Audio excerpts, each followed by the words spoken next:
अस्सलाम वालेकुम वरहमतुल्लाहि वबरकातुहू। आपका होस्ट आलमगीर नासिर सुखेरा आपकी खिदमत में हाजिर है। आज हम डायरेक्ट एंड इनडायरेक्ट स्पीच का तीसरा हिस्सा हम शुरू कर रहे हैं। पहले हिस्से में हमने चंद असूल सीखने की कोशिश की जिनको हमने ज़बानी याद करना है। अगर वो चीज़ें टेंसों के अलावा वो चीज़ें जो हमने पार्ट 1 में पढ़ी वो ज़बानी याद हो जाए तो हम डायरेक्ट एंड इनडायरेक्ट स्पीच को अच्छे तरीके से तैयार कर सकते हैं। ना सिर्फ खुद हमें रिफ्रेश हो सकती हैं बल्कि हम अपने तलबा को भी अच्छे तरीके से सिखा सकते हैं। दूसरे हिस्से में हमने चंद जुमले बनाने सीखे जो कि 5 असूलों पर मुश्तमिल था। दूसरा हिस्सा आज हम इसका तीसरा हिस्सा शुरू करने चले हैं, असूल नंबर 6। असूल नंबर 6 में हम पढ़ेंगे, अगर रिपोर्टेड स्पीच में से शुरू हो और आखिर में अलामत ये आए, ये अलामत दुआ के लिए भी इस्तेमाल होती है और हैरत के लिए भी इस्तेमाल होती है, आए तो ये दुआ या बद्दुआ को ज़ाहिर करता है। रिपोर्टिंग वर्ब, ये हमने लफ्ज इस्तेमाल किया, मैंने रिपोर्टिंग स्पीच की जगह आगे वर्ब लिखूं तो मैंने रिपोर्टिंग वर्ब इस्तेमाल किया। कामास के बाद जो बाहर की तरफ जो वर्ब इस्तेमाल होता है उसे रिपोर्टिंग वर्ब कहते हैं। रिपोर्टिंग वर्ब यानी सेड को हम, अगर ये बद्दुआ पर मुश्तमिल होगा तो कर्स लगाएंगे, अगर दुआ पर मुश्तमिल होगा तो परेड में हम इसे तब्दील करेंगे और रिपोर्टेड स्पीच में मौजूद रिपोर्टेड सब्जेक्ट को के बाद लगाएंगे और कामास की जगह हम में लगाएंगे और कामास की जगह हम दैट इस्तेमाल करेंगे। तो यहां हम में इस्तेमाल कर सकते हैं और मे को हम रिपोर्टेड स्पीच में मौजूद हमारा रिपोर्टेड जो सब्जेक्ट मौजूद है उसके बाद लगाएंगे और कामास की जगह दैट लगाएंगे। मिसाल की तरफ ध्यान देंगे, he said may you succeed in life. यहां देखें मे से रिपोर्टेड स्पीच शुरू हो रहा है और आखिर में ये अलामत मौजूद है। तो सबसे पहले मे यू सक्सीड, ये दुआ है अल्लाह आपको जिंदगी में कामयाब करे। तो दुआ के लिए हम सेड को, जिस तरह हम पहले पढ़ चुके कि सेड को हम परेड में अगर दुआ है तो तब्दील करेंगे, तो यहां परेड लिखेंगे। आगे हमारे पास सेकंड पर्सन अगर मौजूद हो तो यहां फर्स्ट पर्सन में हमने देखना है। अगर सब्जेक्ट हमारा थर्ड पर्सन हो तो यहां हम फर्स्ट पर्सन यानी मी फर्ज करते हैं। अगर यहां फर्स्ट पर्सन यानी आई मौजूद हो तो यहां हम हिम वगैरह फर्ज करते हैं और आगे फिक्रे की मुनासबत से दीगर लफ्ज भी यहां फर्ज किए जा सकते हैं। मसलन दम भी फर्ज किया जा सकता है, हर फर्ज किया जा सकता है। ही परेड, कौसी में मी, दैट, इसको हम तरतीब देंगे। मे यू को तरतीब दिया तो यू मे सक्सीड। अब यू वर्ब से पहले आ जाएगा तो हम इसकी जो 2 नंबर है इसकी सब्जेक्टिव केस लिखेंगे आई।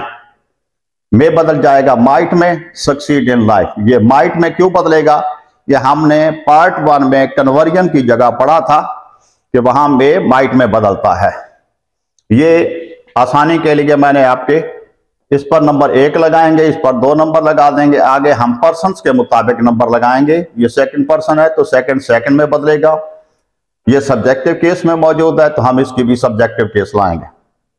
दूसरी मिसाल समाप्त करें, they said to me may you live long. ये भी मे से फिक्रा शुरू हुआ और आखिर में ये अलामत मौजूद है। तो यहां आप देख रहे हैं ये भी दुआया फिक्रा है, लेकिन इस फिक्रे में, इस मिसाल में और इस मिसाल में एक फर्क दिखाई दे रहा है। इस मिसाल में हमारे पास रिपोर्टिंग स्पीच वाले हिस्से में ऑब्जेक्ट मौजूद है जबकि यहां ऑब्जेक्ट मौजूद नहीं था। जब हमारे पास ऑब्जेक्ट मौजूद हो तो हम सेड टू की जगह परेड सिर्फ लिखने की बजाय परेड के साथ प्रेपोजिशन फॉर लगाते हैं। दोबारा समाप्त करें कि अगर हमारे पास दुआ वाले फिक्रे में रिपोर्टिंग स्पीच में ऑब्जेक्ट मौजूद हो तो हम सेड की जगह परेड लगाने की बजाय परेड के साथ उसका प्रेपोजिशन फॉर भी लगाते हैं। दे परेड फॉर मी, और कामास की जगह दैट लगाकर इस फिक्रे को तरतीब दे देंगे। ये हमारे पास 1 नंबर है, ये हमारे पास 2 नंबर है। ये आपको मैं पहले बता चुका, रिपोर्टिंग स्पीच में सब्जेक्ट और ऑब्जेक्ट की नंबरिंग जो है ये पर्सन्स के मुताबिक नहीं की जाती। पहला सब्जेक्ट जो होगा उस पर 1 नंबर, अगर ऑब्जेक्ट होगा उस पर दूसरा नंबर। ये हम अनइंटेंशनल वे से करते हैं, गैर इरादी तौर पर, यानी पर्सन्स को मद्देनजर रखे बगैर हम इस पर 1 नंबर और इस पर दूसरा नंबर लगा देते हैं। तो इस पर 1 नंबर और ये 2 नंबर। 1 नंबर जो है यहां फर्स्ट पर्सन जो मौजूद होगा उसमें जाएंगे, 2 नंबर यहां जो सेकंड पर्सन मौजूद होगा उसमें तब्दील करेंगे। दे प्रेड फॉर मी, कामास की जगह दैट, इसको तरतीब दे देंगे। यू में यू बदल जाएगा आई में, I might live long. Indirect speech के आखिर में, पिछले लेक्चर्स में भी बताया गया है कि इनडायरेक्ट स्पीच के आखिर में सिर्फ और सिर्फ फुल स्टॉप आता है और किसी किस्म की कोई साइन या अलामत इस्तेमाल नहीं की जाती। तीसरी मिसाल देखें, the beggar said to us, भिखारी ने हमें कहा, मे यू नॉट प्रॉस्पर, खुदा करे कि तुम मत फलो फूलो, ना फलो फूलो। तो यहां इसमें बद्दुआ दी गई है। बद्दुआ के लिए हम लफ्ज कर्स्ड इस्तेमाल करते हैं, जितना हम ऊपर यहां पढ़ चुके हैं। कर्स भी आ सकता है। The beggar cursed us that, you में को तरतीब दिया, यहां पर बेगर ना होता ही होता 1 नंबर, अस 2 नंबर है और यू सेकंड पर्सन है, यू अस में बदलेगा। तो यू चूंकि सब्जेक्टिव केस में मौजूद है, हम इसकी भी अस के भी सब्जेक्टिव केस लाएंगे, यू माइट नॉट प्रॉस्पर। तो यहां हमने इस असूल नंबर 6 में दुआया फिक्रे और बद्दुआ के फिक्रों को बनाना सीखा। असूल नंबर 7, रूल नंबर 7, अगर रिपोर्टेड स्पीच आलमगीर सच्चाई यानी यूनिवर्सल ट्रूथ पर मबनी हो या ज़र्बुल मिसल यानी परोवर्ब पर मुश्तमिल हो तो सिर्फ पर्सन्स की तब्दीली की जाएगी और कामास की जगह दैट लगाया जाएगा। बाकी सेंटेंस में किसी किस्म की कोई तब्दीली वाक़ई नहीं होगी। यहां the teacher said to the students the earth is round, बल्कि यहां तक भी हो, यहां तक भी इसको कर लेना दुरुस्त है कि अगर प्रोवर्ब आ जाए या यूनिवर्सल ट्रूथ आ जाए तो ये पर्सन की तब्दीली भी अमल में ना लाई जाएगी, बल्कि सिर्फ और सिर्फ कामास की जगह दैट लगाया जाएगा। पर्सन्स की तब्दीली भी नहीं की जाती, सिर्फ दैट तक तब्दीली की जाती है और आगे वैसे का वैसा लिख दिया जाता है। The teacher said to the students, उस्ताद साहब ने तलबा से कहा, द अर्थ इज राउंड, ये आलमगीर सच्चाई है, यूनिवर्सल ट्रूथ है कि जमीन गोल है। तो हम दैट तक तब्दीली करेंगे। यहां आपने देखा, the teacher told the students that the earth is round. ऊपर वाला फिक्रा देखें, द अर्थ इज राउंड, ये वैसे का वैसा है। हमने सिर्फ कामास की जगह दैट लगाया और बाकी फिक्रा वैसे का वैसा लिख दिया। इसी किस्म के फिक्रे और भी, वो रोजाना स्कूल जाता है या सूरज मशरिक से तलू होता है, ये सूरज मशरिक से तलू होता है, ये भी मामूल है, ये भी आलमगीर सच्चाई है, इसमें कोई तब्दीली नहीं की जा सकती। तो जब इसे लिखेंगे the sun rises in the east, ये वैसे का वैसा लिखेंगे। सूरज मगरिब में गरूब होता है, ये भी यूनिवर्सल ट्रूथ है, इसमें भी हम किसी किस्म की कोई तब्दीली नहीं कर सकते, ये दैट तक लिखेंगे और आगे the sun sets in the west, वैसे का वैसा लिखेंगे। यहां हमने मिसाल में देखा, room was not built in a day said he, reporting speech वाला हिस्सा बाद में भी आ सकता है। ये रिपोर्टेड स्पीच है, पहले आया हुआ, तो हम सबसे पहले इसे तरतीब देकर शुरू में लाएंगे, कामास की जगह दैट लिखेंगे और फिर चूंकि ये ज़र्बुल मिसल है, प्रोवर्ब है, मैक्सिम है, तो उस सूरत में हम इसे वैसे का वैसा लिख देंगे। Room was not built in a day, तो प्रोवर्ब को, यूनिवर्सल ट्रूथ को दैट तक तब्दीली की जाती है, दैट के अलावा किसी किस्म की कोई तब्दीली अमल में नहीं ला जाती।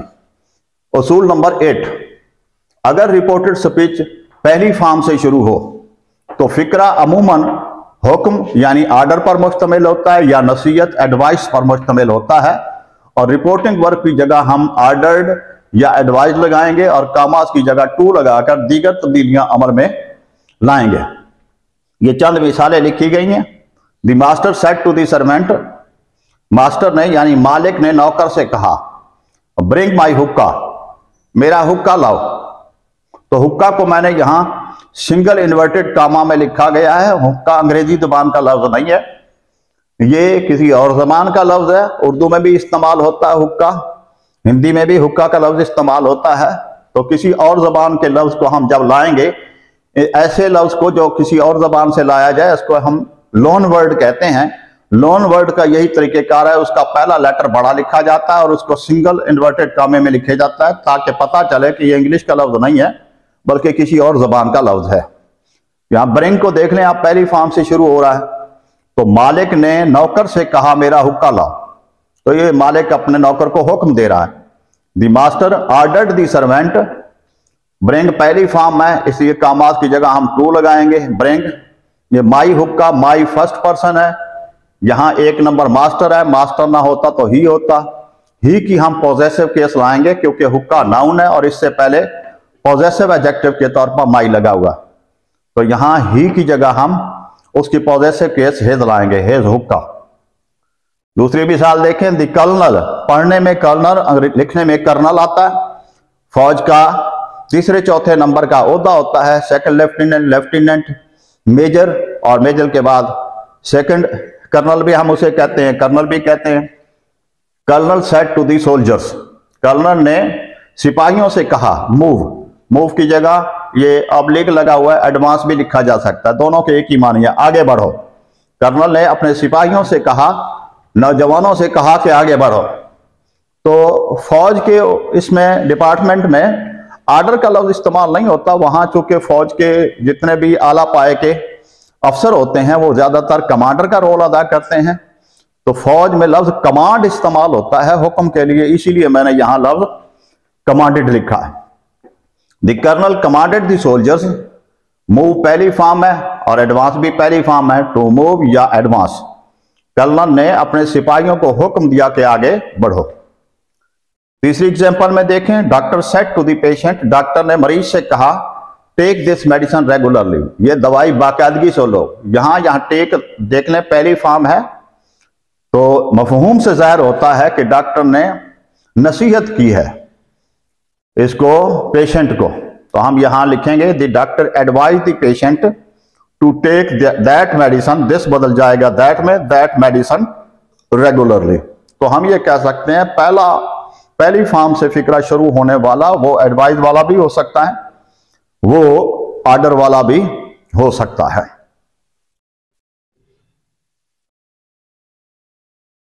असूल नंबर 8 हमने पढ़े और असूल नंबर 9 यहां गौर से देखेंगे। अगर रिपोर्टेड स्पीच यानी इन्वर्टेड कामास के अंदर वाला फिक्रा वुड दैट जो कि मानी देता है काश के से शुरू हो, तो यह अमूमन ख्वाहिश को यानी विश को जाहिर करता है। रिपोर्टिंग वर्ब को हम यानी सैडो को हम विश्ड में तब्दील करेंगे। वुड दैट को खत्म करके कामात की जगह दैट लगाया जाता है और रिपोर्टेड स्पीच में मौजूद वर्ब को हैड बीन में तब्दील किया जाता है।